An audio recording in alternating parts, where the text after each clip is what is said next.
මේ විදිහට ඒකේ මේ තියෙන්නේ ස්පර් ගියර් වීල් එකේ ඔයාලා කපුව එකක්. එතකොට මේකේ ගණනය යන බලමු ඉස්සෙල්ලා මේ කොහොමද මේ ගණනය කරන්නේ කියලා. ඉස්සෙල්ලාම අපි මේක බලන්න ඕන මේකේ අවුට්සයිඩ් ඩයමීටර් එක හොයාගන්න ඕන. එහෙම නේද? මේකේ අවුට්සයිඩ් ඩයමීටර් එක හොයාගන්න ඕන. අවුට්සයිඩ් ඩයමීටර් එක හොයාගන්න අපි ඉස්සෙල්ලාම බලමු ගියර් වීල් එකේ පිටත විස්කම්බ හොයාගන්න.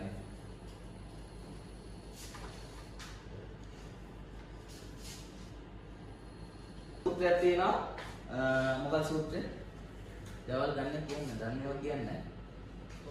OD සමානයි වැදගත් දෙයක් ඈ. OD සමානයි කියන්නේ m වාරය z හෝ t ධන දෙක. z කිව්ව ගැටලුවක් නැහැ.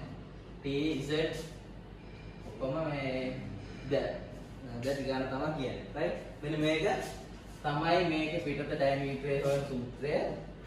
OD කියන්නේ මොකද්ද? OD කියන්නේ outside diameter. කතා කරන්නේ.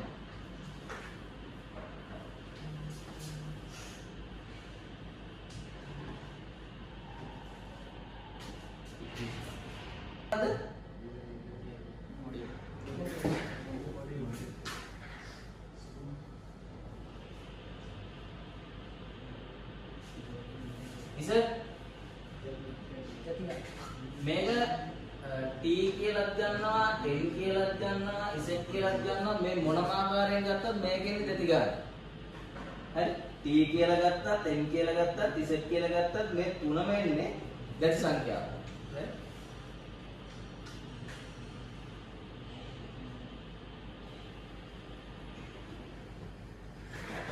මෙන්න පළවෙනි සූත්‍රය